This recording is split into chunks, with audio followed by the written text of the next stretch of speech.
We went out clubbing and I partied and clubbed like the next person. But we did not dress like that. We just didn't dress like that. We just sort of had some coverage. We just kind of looked different. It was not a lot of makeup. Our hair was natural. I mean, I just had natural curly hair, kind of short. It was, as I said, I wasn't this. But, you know, there were men everywhere. There were just boys wanting to talk. There were because men you had to wanting work. to take You had out, to work for it back then. Well, because also, you know, you did have to work for it. Yeah. Like guys now just go up and go, wow, just look at that girl, you know, boom, and she's like, oh my God, he loves me. It's like, no, you're wearing a skirt that's pretty much showing what the meal's going to be back at your apartment.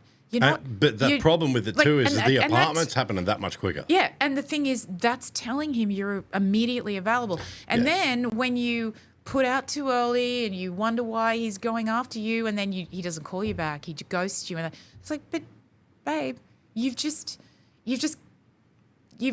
done everything that you needed to do and that he needed you to do. But you see, you didn't take the time to actually let him see maybe who you were as a person. And if you covered up a little bit more, he'd have to actually peel back some layers, not just of your clothes, but of your personality. There is a. This is going to get some hate.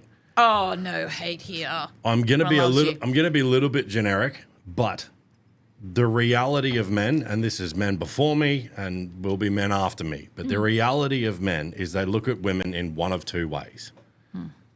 Obviously, you know, we're not talking about mothers, daughters, sisters, stuff like that. A female that you could potentially be in a relationship with. Men will look at women in one or two ways. Someone to have fun with or someone to build a life with. Well, you're gonna marry them or you're gonna sleep with them. That's right. And it's like if you're going to go out and dress like that, you are making that decision for them for the majority of the time. You are the fun bag and you are not the girl that he's going to marry. And the problem now is that so many girls are out there looking like that. Is that none of them are getting married because they're like, well... well, no, because, honey, if you look like that, he's not going to marry you. He's not going to have children with you because he doesn't want his daughter to look like that when she's 13. Yeah.